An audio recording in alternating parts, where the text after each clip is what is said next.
আপনাদের সকলকে বলি, আমি 365 দিন এখানে থাকি। আমার ধর্ম, কর্ম, বর্ণ, আন্দোলন সবকিছুই ভবানীপুরকে ঘিরে। আমি ছোট্টবেলা থেকে এখানেই আছি, এখানেই থাকি, এখান থেকেই আমার সবকিছু। এবং তাই ভবানীপুরের মানুষদের আমার ধন্যবাদ, আমার নমস্কার, আমার সালাম, আমার জয় জিনেন্দ্র ভালছো বলে, সত শ্রী আকালজি বলে সবাইকে নমস্কার নমস্তে জানিয়ে আপনাদের সকলকে অসংখ্য ধন্যবাদ জানিয়ে আমি আমার নমিনেশন যেমন ফাইল করলাম, আমি চাই আমার ভবানীপুর কেন্দ্রের সাথে সাথে 294টা কেন্দ্রেই আমাদের তৃণমূল কংগ্রেস এবং জোড়া ফুল তাদের প্রত্যেকটা প্রার্থীকে ভোট দেওয়ার জন্য আমি বাংলার মানুষকে অভিনন্দন জানাবো। কারণ সরকার আমরাই গড়ব। আমাকে আজকেও প্রোগ্রামে যেতে হবে, এখান থেকে বেরিয়ে আমি বাড়ি হয়ে আরামবাগ গোঘাটের ওখানে প্রোগ্রাম আছে, বলাগড় পান্ডুয়ার ওখানে প্রোগ্রাম আছে, দুটো একসাথে, মানে বর্ডারে শ্রীরামপুরেও প্রোগ্রাম আছে।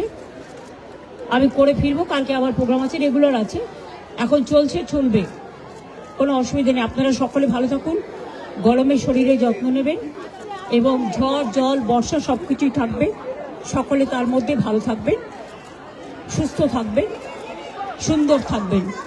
সকলের জন্য অনেক অনেক শুভনন্দন, শুভ কামনা।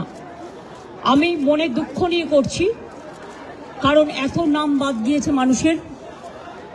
আমরা এখনো বলবো, এটা সুপ্রিম কোর্টেরই অর্ডার ছিল। 32 লক্ষ নাম উঠেছে 1,20,00,000-এর মধ্যে, সেটাও আমার কোর্টে কেস করার জন্য। বাদ বাকি 58 লাখ খোলাই হয়নি, তার মধ্যে কিছু বাদ হতে পারে যারা ডুপ্লিকেট ভোটার বা মৃত ভোটার।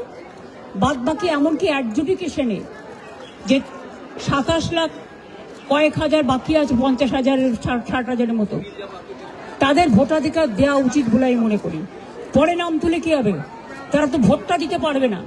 সুতরাং এটা তো সুপ্রিম কোর্টেরই অর্ডার ছিল, যারা অ্যাডজুডিকেশন আছে তারা জেনুইন ভোটার এবং তাদের ভোটটা তোলা উচিত। এটা সুপ্রিম কোর্টই বলেছিল যে তারা ট্রিব্যুনালে বাদ বাকি লোকেরা যাবেন এবং ট্রিব্যুনালে সেটেলড হবে। তাহলে ফ্রোজেন করে দেওয়ার মানেটা কি, এটা আমার মাথায় ঢুকছে না। আমরা এটা নিয়ে আবার যাব, আবার বিচার চাইব।